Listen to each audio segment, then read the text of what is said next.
Hi student, ठोस अवस्था के लेक्चर नंबर 15 में आप सभी का स्वागत है।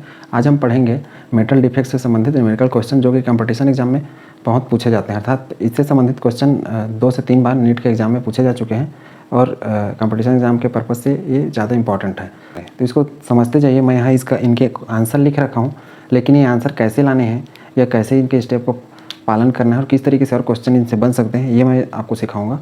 बाकी कैलकुलेशन करना आपका काम है। मैं इसके स्टेप बताऊंगा कि किस तरीके से आपको इनको करना है। देखिए, सबसे पहला क्वेश्चन है कि विश्लेषण से ज्ञात हुआ कि निकिल ऑक्साइड का सूत्र निकिल, उसके बाद है 0.98, उसके बाद ऑक्सीजन 1.0। अब देखिए, निकिल है 0.98 और ऑक्सीजन है 1.0 का अर्थ 1 है। कभी कभी क्या होगा, 1.0 को पूरा हटा देगा। जैसे दूसरा क्वेश्चन में ये आयरन ऑक्साइड की जगह सिर्फ ऑक्सीजन वो लिखा है, अर्थात उसका मैं बगल में क्या लिखूंगा, स्टोइकियोमेट्रिक 1 है, ऐसा समझ के चलूँगा ऑक्सीजन। अब देखिए, इसमें जो निकिल है वो पूरा 1 नहीं है, वो 0.98 है और ऑक्सीजन 1 है। इसका अर्थ क्या है, निकिल की संख्या 1 से कम है, अर्थात निकिल वास्तव में क्या होता है, मेटल, और ये धन आयन होता है, और ऑक्साइड क्या होता है, ऋण आयन। अर्थात धन आयन की संख्या कम है और ऑक्सीजन की संख्या क्या है, अधिक है। तो ये कौन से टाइप का डिफेक्ट है, ये है नॉन स्टोइकियोमेट्रिक टाइप का, अर्थात जिसमें धन आयन की संख्या कम और ऋण आयन की संख्या क्या होती थी, हमेशा ज़्यादा है। लेकिन नॉन स्टोइकियोमेट्रिक में एक चीज़ और ध्यान देने वाला बात है कि इसमें देखिए कितना अंश अर्थात कितना हिस्सा Na2+ और Na3+ आयन के रूप में विद्यमान है, अर्थात दो आयन के फॉर्म में है जो भी क्रिस्टल बन रहा है इस निकिल ऑक्साइड का, उसमें अर्थात निकिल +2 के फॉर्म में भी है और +3 के फॉर्म में भी है, और साथ में ऑक्साइड तो है ही। तो इस टाइप का हमने किस में पढ़ा था, मेटल डिफिशियंसी अर्थात धातु न्यूनता वाले में। धातु न्यूनता जो दोष था उससे संबंधित न्यूमेरिकल क्वेश्चन है, या मेटल डिफिशियंसी।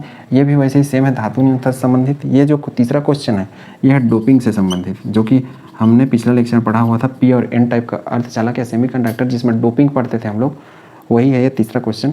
और पहला दूसरा एक जैसे है, धातु न्यूनता दोष। अब इसमें क्वेश्चन कैसे कैसे पूछे जा सकते हैं, इसमें पूछा कि निकिल आयनों का कितना अंश अर्थात कितना भाग Na2+ और 3+ के रूप में विद्यमान है, अर्थात जो क्रिस्टल बनेगा इनका, इस टाइप का जो फार्मूला वाला, जिसमें ये इन दोनों की संख्या को पूछा है यहाँ पे।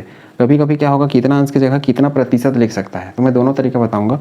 और साथ में ये भी होता है कि इन दोनों को ना दे करके सिर्फ किसी एक को दे दे, जैसे Na2+ को दे दे तो इसको निकालना पड़ेगा, और Na3+ को दे दे तो इसको भी निकालना अनिवार्य है, यही निकलेगा इसके बाद ये। अर्थात निकिल सामान्य रूप से +2 अवस्था में रहता है, उसके बाद ही वो +3 में जाता है। इस वजह से सिर्फ यही पूछेगा तो भी हमको ये निकालना पड़ेगा।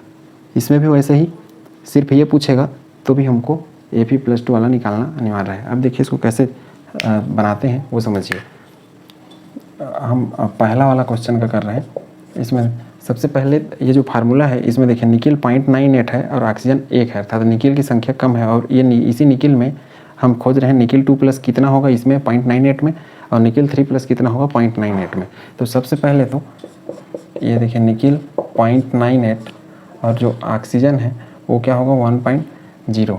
अब इसको हम ऐसा भी मान सकते हैं, इसको 98 मान सकते हैं, 98 को कंप्लीट, और इसको 1 को हम क्या मान सकते हैं, 100 मान सकते हैं। दशमलव के रूप में करेंगे तो भी उत्तर आएगा, और इस टाइप के में करेंगे तो भी उत्तर आएगा। तो हम इसको 98 और 100, अर्थात निकिल के 98 आयन है और ऑक्साइड के 100 आयन है, मतलब इसमें पूरा स्ट्रक्चर में। अब इसी 98 में हमको खोजना है निकिल 2+ कितना है और निकिल 3+ की संख्या कितनी है। अब देखिए, इसको सबसे पहले हम क्या करेंगे कि मान लेंगे, माना कि Na2+ की संख्या बराबर हम मान लेंगे x है, ठीक है। तब क्या होगा, निकिल 3+ की संख्या, मतलब निकिल 2+ को x मानना ही है, इतना होगा, ऐसा करके हम मान के चलेंगे।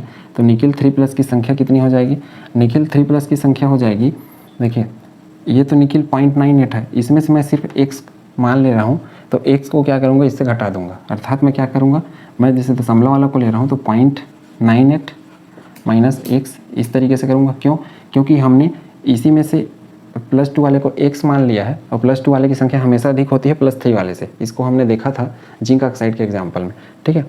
तो इसको हम हमेशा +2 वाले को x मानेंगे, और ये वाला जो रहेगा, इसको जो भी मान रहेगा उससे हमको घटाना है। या दूसरे तरीके से इसको करें तो हम ऐसा भी कर सकते हैं, 98 - x, यदि हम इसको 100 माने तो, ठीक है। तो इससे कंफ्यूज नहीं होना है। अब देखिए, ये तो निकिल 2+ की संख्या हो गया x, और निकिल 3+ की संख्या हो गया इस x, अर्थात इसमें ये वाला जो मान था उसमें हमने इसको घटा दिया तो ये 3+ की संख्या निकल गई। अब बच गया ऑक्साइड। तो ऑक्साइड किस में पाया जाता है, O2- के फॉर्म में पाया जाता है, ठीक है। ऑक्साइड की संख्या, इसकी संख्या कितनी है, इसकी संख्या है 1 1.0 लिखा है, कभी कभी क्या होगा ये कुछ भी नहीं लिखा रहेगा, जैसे इसमें कुछ भी नहीं लिखा है वैसे ही तो हम उसको 1 मान के चलेंगे। 1 या फिर इसको और क्या बोल सकते हैं हम लोग, यदि 100 लेना चाहिए, जैसे यहाँ 98 लिया है तो इसको हम मान लेंगे 100। मैं ये वाली चीज़ लूँगा, मैं दोनों तरीके से बता रहा हूँ, दोनों तरीके से हम जो भी सूटेबल लगे वो बना सकते हैं, स्टेप यही रहेगा।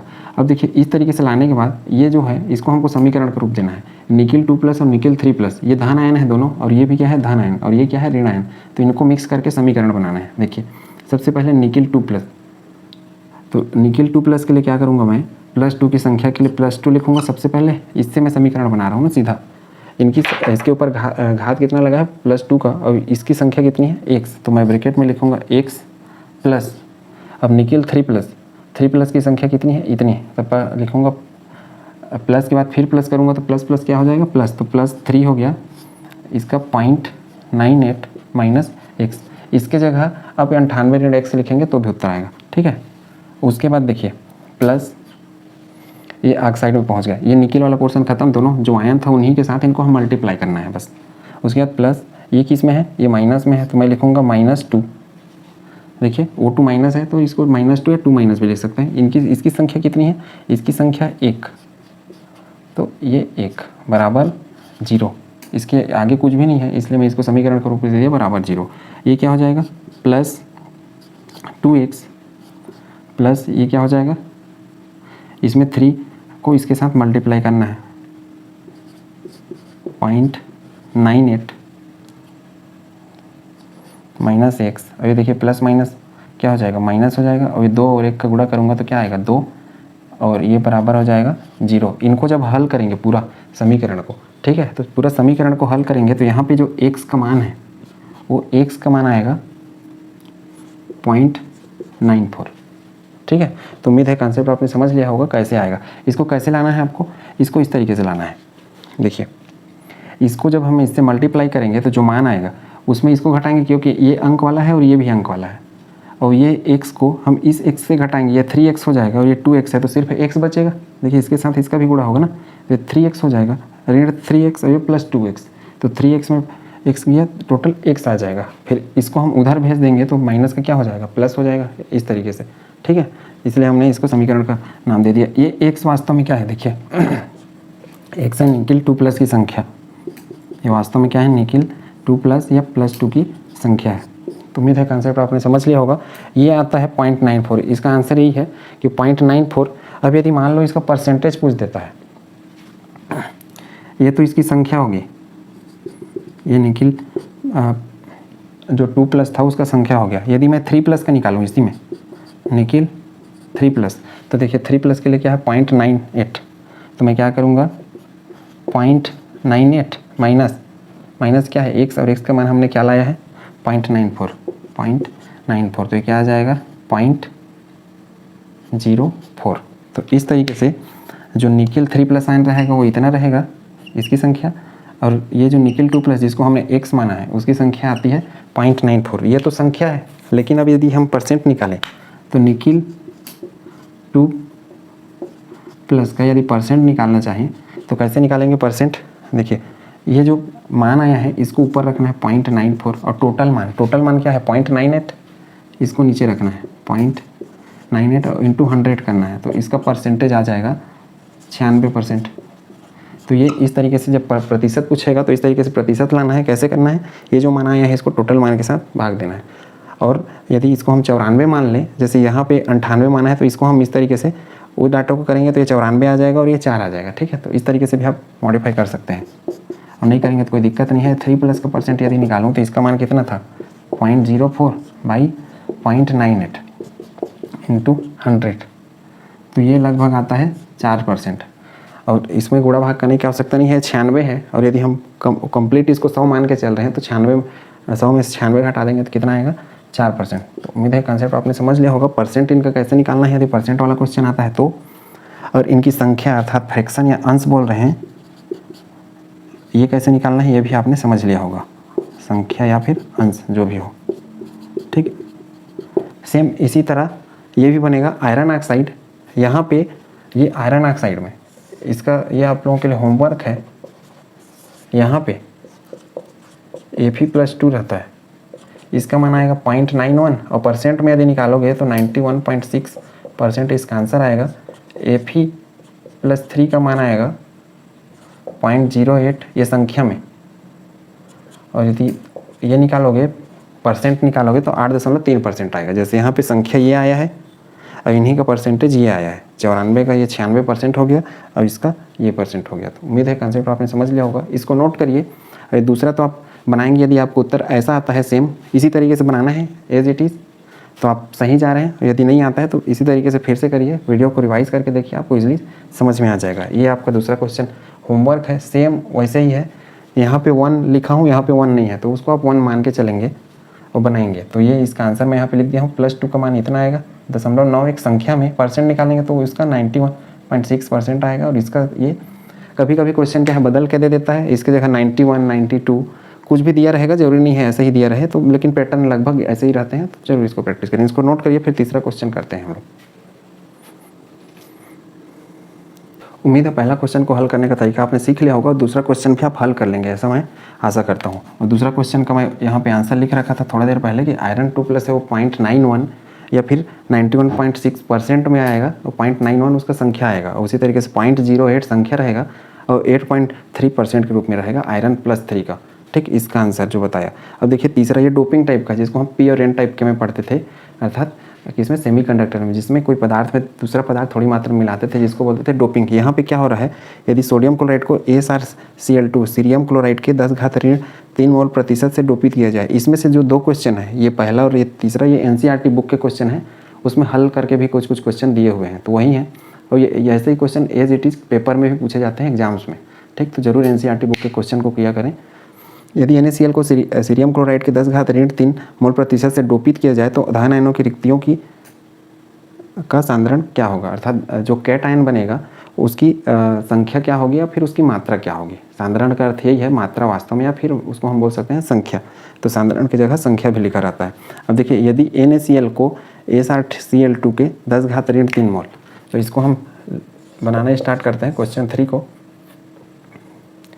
AsRCl2, अब देखिए AsRCl2 ये सीरियम क्लोराइड है, इसको यदि मैं आयन में तोड़ूँ तो Asr2+ और Cl ये माइनस में टूटेगा। अब चूंकि यहाँ पे क्या पूछा है, धन आयन की संख्या पूछा है, तो हम सिर्फ इसकी संख्या को काउंट करेंगे।